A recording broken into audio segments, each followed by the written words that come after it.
In this lesson, we want to talk about how to find the inverse of a matrix using the determinant and its adjoint. So at this point, we're kind of finally ready to talk about an alternative approach that can be used to find the inverse of a non-singular, or you can say invertible square matrix.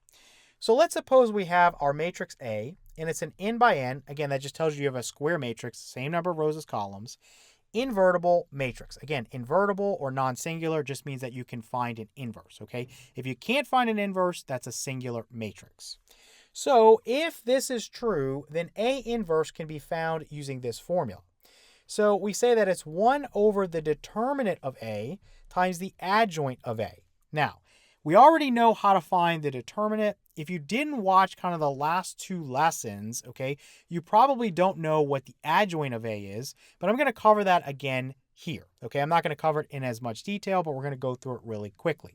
So let's go down, and let's just start off with an example. And the very first thing I want to do, we know for the 2 by 2, we have a nice little shortcut, and you're going to see where this shortcut comes from in a minute.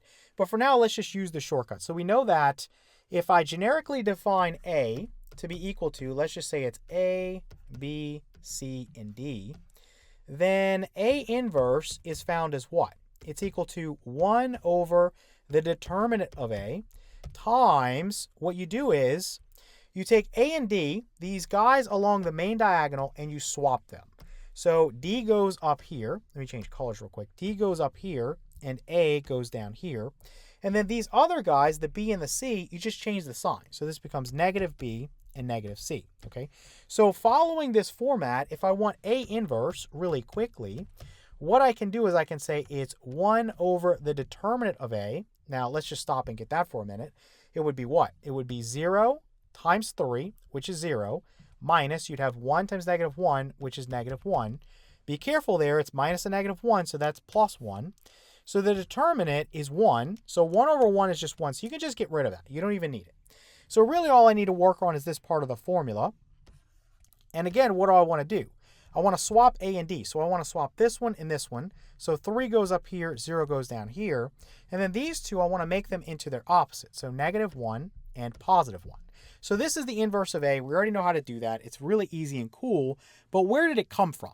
Well, let's talk about that for a minute. If you go back to that formula, let me just go back up here. This is something you probably want to write down in your notes because we're going to use it all day. Again, A inverse is 1 over the determinant times the adjoint of A. Now, we did this, but we really didn't know we were doing it. Okay, so let's go back, and I'm just going to copy this. I'm going to need a fresh sheet to go through all this. So 0, 1, negative 1, and 3. And let me just copy this real quick. And let's go to a fresh sheet so we have some room to work. And we're going to see that we're going to get the same answer. So let's paste this in. Okay, so the first thing is, we know the determinant is 1. So let me just kind of write that off here. The determinant of A is 1. So we don't really need to work on that. How do we find the adjoint of A? Well, we talked about this over the course of the kind of last two lessons. First, you need to find a matrix of cofactors, okay? And then you need to take the transpose of that. It sounds kind of fancy, but it's really not that hard. It's just more tedious than it is hard. We know that finding a cofactor is kind of a two-step process. The first thing is you have to find the minor, and then you have to apply a sign change in some cases. So really what we would say is a given entry in our cofactor matrix, which I'll call C, let's just say that C sub ij, this is just some generic entry, is equal to negative 1 raised to the power of the row plus the column. So I plus j, okay, and then times your minor element, so m sub ij. And if this doesn't make any sense, if this doesn't ring a bell from our lesson on determinants or the last two lessons, it's okay. It's very easy to do. When you see generic notation, sometimes it's a bit confusing. What this means is, let's first start out by calculating a minor, okay? To calculate a minor, let's say I want the minor of this guy right here. Well, all I do is I mark out the row and the column. What's left, I take the determinant. In this case, I'm just left with a kind of 1 by 1 matrix, just the number 3 is involved. So the determinant of that is just 3, okay? So I can say that if I'm building a minor, my m sub 1, 1, because it's in the first row, first column. Remember, I'm taking the minor of that guy right there. Well, that's going to be equal to 3. Now, if I want the cofactor, if I want C sub 1, 1, well then I just multiply by -1 raised to the power of the row plus the column. So we know this is row 1, row 2. This is column 1 and column 2. So if it's row 1, column 1, 1 plus 1 is 2. If I take -1 and raise it to an even power, it's +1. So there's no sign change. So in this case, the minor and the cofactor are the same. Let me erase this. We don't really need this anymore. And let's just say the cofactor C sub 1, 1 is 3. And I'm just going to put a capital letter C to be my matrix of cofactors. And the first one up here is going to be a 3. Okay? So let's put that in. And now I want to find C sub 1, 2. Okay? So the first thing I look at when I look at this is I say, okay, this is row 1, column 2. Okay? So 1 plus 2 is 3. I know that 3 is an odd number. So whatever I get for the minor, I want to make it negative. And you can go through and do that and apply your signs before you start. A lot of people like to have a table of signs just to refer to so that they don't have to go through this each time, okay? So we have C sub 1, 2, and again, this is equal to negative of the minor, okay? And the minor will be found by what? Let me put that 0 back in. We would look at this guy right here in row 1, column 2. I would mark out the row. I would mark out the column. What's left? It's a -1. So the negative of -1 is what you're going to have there. And I put a negative out in front, but I can just erase that now because I have the negative of -1, which would be 1. All right, so let's look at the other two entries. So moving into this bottom row, you're going to have your row number as 2, your column number as 1. So C sub 2, 1, okay?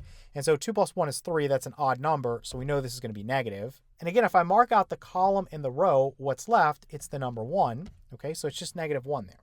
So C sub 2, 1 would be -1. And then lastly, I want C sub 2, 2. So let me erase all this. And let me highlight this guy. So that's what I want. 2 plus 2 is 4. Again, -1 to the power of 4. -1 to an even power is +1. So we don't need to change the sign. Whatever the minor is, that's what we're going to keep. Mark out the row, mark out the column, you get 0. So that's what we have there. Okay, and I can just erase this. I don't even need it. So that's my matrix of cofactors. Now I'm not done. I don't have my adjoint yet because what I need to do, so C, and then I'm going to put a T up here, is going to be equal to, remember, to find the transpose of a matrix, I've got to take the kind of rows and interchange them with the columns. And all that means is that I would take this first row here, and it would become my first column here. So 3, 1 would go like this. You would have 3, 1. That would now be my column. It was a row, now it's a column. And then for this guy, -1, 0, it would now be -1, 0. It would be a column there. So this is my transpose of C, which is my adjoint of A. So we found the adjoint of A, and that's equal to this guy right here, which is 3, -1, 1, and 0. Now, remember the formula. Let me just go back up. It's 1 over the determinant of A. In this case, the determinant of A is 1 times the adjoint of A. If we go back, the adjoint of A is this. So if I just copy this real quick, I'm just going to copy it. I'm going to go back up, and I'm just going to paste this in, and you'll see that we got the same thing. The adjoint of A here is 3, -1, 1, 0, 3, -1, 1, 0. So because I don't have to multiply by anything because the determinant is 1, so 1 over 1 is 1, it just becomes this guy by itself. But normally it doesn't work out that way. In this case, we just happen to have an easy example. So again, we could say A inverse is this guy right here. So let's go ahead and look at a harder example now. So we're going to have this matrix A. It's going to be a 3 by 3 matrix. We're going to use the same procedure. Unfortunately, there's no shortcut for this. You just have to kind of grind through the work. So we know we need to find the determinant of A, and we need to find the adjoint of A. And then we're going to multiply kind of 1 over the determinant of A by the adjoint of A. So let's just start out by finding the kind of cofactor matrix. I think that's the one that takes the longest. So let's go through and figure this out. So if I start with this one, first off, let me just go through and get the signs so we can just take care of that right away. You already know that these alternate in signs. So this is row 1, column 1, so it's a plus. Then as you move, it's row 1, column 2. So this is a minus, right? The signs are going to alternate. So this is plus, this is minus, plus, minus, and this is plus, minus, plus, okay? So this is what we're going to have. When I get the minor, I'm just going to apply the sign and I'll erase this, okay? That's one thing you can do to just kind of speed things up. There's a lot of kind of tricks out there, but that's a good one that you can use. So if I want the kind of cofactor for this one right here, I would delete the row and the column, and I would take the determinant of what's left. So this is what's left, so we would multiply down here. -1 times -1 is +1, and then minus, I would do 4 times -2, which is going to be -8. So 1 minus a -8 is going to be 1 plus 8, which is 9. So again, it's positive, so I'm not going to change the sign, so it's just 9. All right, let's move on now. So for the next one, let's just go to this one. If I, again, highlight this row and this column, what's left? I'm going to have 4, -2, -2, and -1. And I'm going to write this out here because it's kind of hard to see. So again, if you want the determinant of that, 4 times -1 is going to be -4, and then minus -2 times -2 is +4. -4 minus 4 is going to be -8. Now, when you put this up here, remember you got to change the sign. So this is minus a -8, which is going to be +8. All right, let's move on now.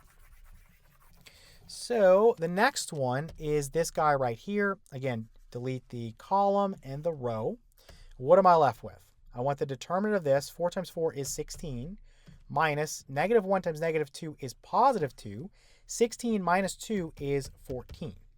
Again, I don't need to change the sign here because that's already a plus. All right, let's erase this. And let's move on to this one right here. So I want to delete this row, and I want to delete this column. So what's left? And let me write this one out because it's a little hard to see. So -3, 1, 4, and -1. So I want the determinant of that. -3 times -1 is 3. 4 times 1 is 4. So 3 minus 4 is -1. And of course, in this particular case, we're changing the sign, right? We have minus the -1, so this will be +1. So now let's move on to the next one. So we have this one now. And so I'm going to delete this column and this row. So what's left? Again, I'm going to write this out because it's kind of hard to see. So you have 1 and you have 1. You have -2 and -1. So if I take the determinant of this, 1 times -1 is -1, and then minus, if you do -2 times 1, it's going to be -2. So -1 minus a -2 is the same thing as -1 plus 2, which is +1. So again, there's no sign change here, so I'm just going to put this as +1. So now we want this guy right here, so I'm going to delete this column and this row. So what I have is 1, -3, -2, and 4. Again, if I want the determinant of this, 1 times 4 is 4, minus -3 times -2 is 6. 4 minus 6 is -2, but I've got a negative here, so I've got to change the sign. So this becomes +2. All right, let's move to the kind of final row. And so what we want to do here is we want to delete this row and this column. So what am I left with? I'm left with this matrix here. So -3 times -2 is 6. And then minus 1 times -1 is -1. 6 minus a -1 is the same thing as 6 plus 1, which is 7. There's no sign change there, so let's just put a 7. All right, just 2 more. And I know this gets very tedious, but sometimes it's faster, sometimes it's not. So let's put this guy, and we'll kind of highlight this column and this row. So the matrix that's left is a 1 and a 4 in the first column, and a 1 and a -2 in the second one. So let's go ahead and say 1 times -2 is -2, minus 1 times 4 is 4. -2 minus 4 is -6. You've got a negative there, so you've got to change the sign, so this would be +6. All right, 1 more of these. Not too bad. So I want this one. So again, I'm going to highlight this column and this row. If I deleted that, this is the matrix that's left. So 1 times -1 is -1. Then minus -3 times 4 is -12. Again, -1 minus a -12 is -1 plus 12, which is 11. So there's no sign change here, so I'm just going to put an 11 in. So now I have my cofactor matrix, okay? And when I take the transpose of this guy, that's the adjoint of A. So C, and then I'm going to put a T up here, a superscript T, okay? And that's equal to, again, you take the row and you make it into the column. So row 1 becomes column 1. So I'm going to write that we have 9, 8, and 14 for the first column because it was the first row. The second row becomes the second column. So 1, 1, and 2. 1, 1, and 2. And then the third row becomes the third column. So 7, 6, and 11. So now we have this guy. So I can erase this. I don't even need it anymore. And I can say that the adjoint of A is going to be equal to this guy right here. So we have our 9, our 8, and our 14. We have our 1, and our 2. We have our 7, our 6, and our 11. Okay, so that's my adjoint of A. Now, the other thing I need is the determinant of A, because I have to take this guy and multiply it by 1 over the determinant, or you could say I could take this guy and divide it by the determinant, however you want to think about that. So the fast way to get the determinant, let me kind of scooch this out of the way. We want to copy the first two columns. So 1, 4, and -2, and then -3, -1, and 4. So let me multiply down. 1 times -1 times -1 would be 1. Then plus, you'd multiply down again. -3 times -2 times -2. We know that's going to be negative, okay? 3 times 2 is 6, times 2 again is 12. And then you're going to multiply down one more time. 1 times 4 times 4 is going to be 16. So let me just find the sum real quick. We know 16 plus -12 is 4. 4 plus 1 is 5. So the first part of this formula is 5. And then you're subtracting away the second part of this formula, so you use brackets or parentheses, something to let you know that you need to kind of make sure you respect that sign. So now I'm going to start at the bottom left and go up. So -2 times -1 times 1 is going to be +2. Then plus, we have 4 times -2 times 1. That's going to be -8. Then lastly, plus, -1 times 4 times -3. We know that's positive, and it's basically just 4 times 3, which is 12. So inside here, 2 plus -8 is -6. -6 plus 12 is +6. So you would have 5 minus 6, which is -1. So that's going to be your determinant. Okay, that's going to be -1. So the determinant of A is equal to -1. So now we're ready to find the inverse. Again, the formula, let me just show you one more time. A inverse is equal to 1 over the determinant of A times the adjoint of A. So if I know this is -1, 1 over -1 is just -1, right? So really all I have to do is say, I'm going to take this guy right here and I'm going to multiply everything by -1, because that's all you're really doing. So I could say that A inverse is equal to, I'm just multiplying this guy by -1, multiplying by a scalar. So every entry, I'm just going to put a negative in front of it. They're all positive, so they'll all become negative. So -9, -1, and -7. You have -8, you have -1 and -6. And then you have -14, you have -2, and -11. So that is your inverse of A. Again, is it quicker than if we had used kind of row operations? Maybe, maybe not, depending on how fast you are at that. I'm kind of quicker at using row operations. The times I go through it with you, I go slow. When I use row operations, I can usually go pretty quickly. So for me, this method is a little bit more time consuming, but not by a great deal. So just another method you can use. All right, so suppose we have matrix A, and again, we want to find the inverse of this matrix, kind of using this new method. So again, you've got to find the determinant of A, and you've got to find the adjoint of A. Whichever one you want to do first is fine. Last time we found the adjoint first. I think that's a little bit harder to do, so let's just do that first again. So I'm going to start by finding a matrix of cofactors.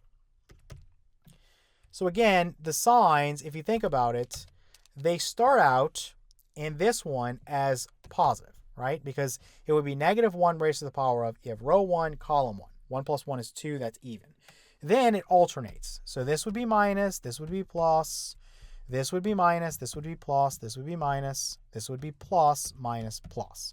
If you could just remember that this one's plus and that they alternate going this way and this way, you're good to go, right? Because you basically go plus, minus, plus. Then when you come down here, you know it's minus, plus, minus. Then when you come down here, you know it's plus, minus, plus.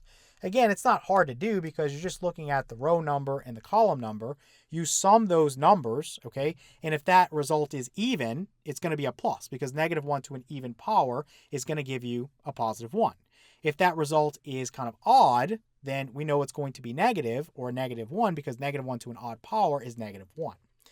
All right, so with that being said, let's find the minors, apply the sign changes. That's going to give us the kind of cofactors, and then we'll find the transpose, and from there we'll have our adjoint. So the first thing is we're going to start right here. I'm going to mark out that and that, right? The row and the column. I'm left with this guy right here, so I find the determinant. 3 times -3 is -9. minus 1 times negative 1 is negative 1. Negative 9 minus a negative 1 is negative 9 plus 1, which is negative 8. There's no sign change applied, so this is just negative 8. All right, now we move to this one. So again, I'm going to mark out this column and this row.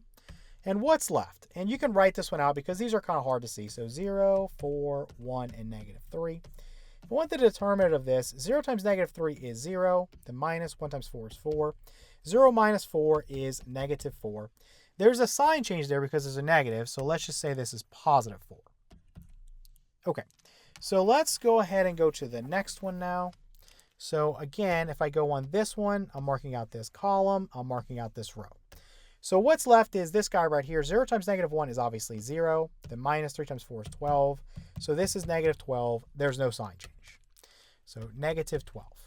All right, let's move down to the second row now. So I'm going to mark out this row and this column. And what's left? You'll have negative 4, negative 3, negative 1, and negative 3. Let's find the determinant of that guy. Negative 4 times negative 3 is 12. Then minus negative 3 times negative 1 is 3. 12 minus 3 is 9. We're going to put a negative on that because, again, there's a sign change there. So this would be a negative 9. And so I'm here now. So I'm going to delete this row and this column. Let me write this one out again. So you have 4 and 4, negative 3 and negative 3. So we want the determinant of that. 4 times negative 3 is negative 12. Minus negative 3 times 4 is negative 12. We know that minus a negative is plus a positive. So negative 12 plus 12 is 0. So this guy is going to be 0. And of course, you don't put a plus or minus with 0. It's just 0. So now I'm going to move to this guy. So I'm going to highlight this row and this column. So I'd want the determinant of this matrix. So we have 4 and negative 4. And then 4 and negative 1. So 4 times negative 1 is negative 4. And then minus negative 4 times 4 is going to be negative 16. We know minus a negative, again, is plus a positive. So this is negative 4 plus 16, which is going to give me 12. Now we have a sign change here, so I'm going to put this as negative 12. So now we're going to start with this one. So I'm going to highlight this row and this column. So the matrix that's formed is this guy right here. So negative 4 times 1 is negative 4. And then minus negative 3 times 3 is negative 9. Again, minus the negative is plus a positive. Negative 4 plus 9 is going to give me 5. So no sign change here. This is just going to be 5. All right, let's erase this. 2 more to do.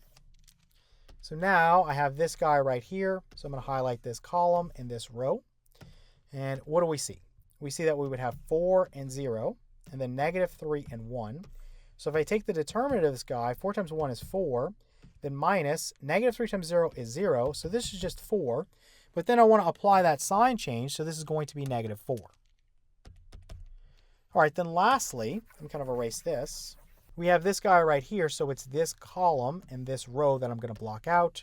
And the determinant here, 4 times 3 is 12, and then minus negative 4 times 0 is 0. So this is 12, and there's no sign change here, so this is just 12. All right, so we have our matrix of cofactors now, and what we want to do is find the transpose of this. So C, and then we're going to put that superscript T up here. And this equals, again, this is very easy to do. Take the first row, make it the first column. So you have negative 8, 4, and negative 12. Take the second row, make it the second column. So you have negative 9, 0, and negative 12. Take the third row, make it the third column. So 5, negative 4, and 12. So this is your transpose of the cofactor matrix, which is the adjoint of A. So let's put that the kind of adjoint of A is equal to this guy right here. So let me kind of slide this down so I have some room. And let me just rewrite this. So it's negative 8, negative 9, and 5. We have 4, 0, and negative 4. And we have negative 12 again, and positive 12. Okay, put my brackets around this. And I'm just going to erase this at this point. I don't need it anymore. And I'll just kind of drag this down here. So now let's find the determinant. So we have 4, 0, and 4. Again, I'm copying the first two columns. Negative 4, 3, and negative 1. I'm going to start by multiplying down this diagonal. 4 times 3 times negative 3 is the same thing as 4 times negative 9, which is negative 36. So that's the first part here. Then plus, we're going to go down this diagonal. Negative 4 times 1 times 4 is going to be negative 16. Then plus, We're going to go down this diagonal. Notice there's a 0 in the multiplication, so you don't even need to do that because it's going to be 0. So what's negative 36 plus negative 16? That's going to give me negative 52. So we'll have negative 52 minus, again, I'm going to put some brackets there so I don't make a sign mistake. So what I want to do now is just start here and multiply up. So 4 times 3 times negative 3 is, again, 4 times negative 9, which is negative 36. And then plus, you would do negative 1 times 4. That's just going to change the sign of 4, so it would be negative 4. And then this one, you know you have a 0 involved, so you can just leave that off. 0 times anything is always 0. So negative 36 plus negative 4 is negative 40. Okay, so what we see here is we have minus a negative. So this is going to be negative 52 plus 40, which is negative 12. So that's my determinant for A. So let's erase all of this, and we'll say that the determinant of A is equal to negative 12. Now, the formula tells us that A inverse is equal to 1 over the determinant of A, which in this case is negative 12, times the adjoint of A, okay, which we have down there. So let's go back. So basically what I'm going to do is just take 1 over negative 12 and multiply by each term here. That's how I'm going to get my inverse. So let me erase this and say A inverse is equal to, and let me just erase this notation. We don't really need it. We'll say this is negative 1 over 12. Again, this is just multiplying by a scalar. So everything in here is going to get multiplied by negative 1 over 12. So let's start out with negative 8 over negative 12. And we know that this would be positive, and 8 divided by 4 would be 2. 12 divided by 4 would be 3. So the first entry is going to be 2/3. Let me erase that. So then moving over here, I'd have negative 9 over negative 12. And so everything there is divisible by 3. So this divided by 3 would be 3. This divided by 3 would be 4. Of course, negative over negative is positive. So the second entry would be 3/4. Then when I look at 5, there's nothing really to simplify. It would just be negative 5/12. So negative 5/12. So let's move on to this next row. So you have 4, 0, and negative 4. So let's figure out 4 first. So 4 over negative 12. We know each is divisible by 4. 4 divided by 4 is 1. 12 divided by 4 is 3. So this would be negative 1/3. Let me erase this so it'll fit. So again, negative 1/3. We know 0 would be unchanged because 0 times negative 1/12 is still 0. And then this guy is just going to be different by the sign, right? It's the same thing as this. It'd just be positive 1/3. So looking at this final row here, we have negative 12, and 12. Well, we know that negative 1/12 times negative 12 would just be 1. And you have that again here. And then for this one, it would just be negative 1, right? Because basically if you had 12 times negative 1/12, of course these cancel and give you 1, but you still have the negative, so it's negative 1. So this is going to be the inverse of A. Again, it can be faster to do it this way, or it might not, just depending on your kind of speed of doing kind of row operations. But I will say that this is another tool that you can use to find the inverse of a matrix.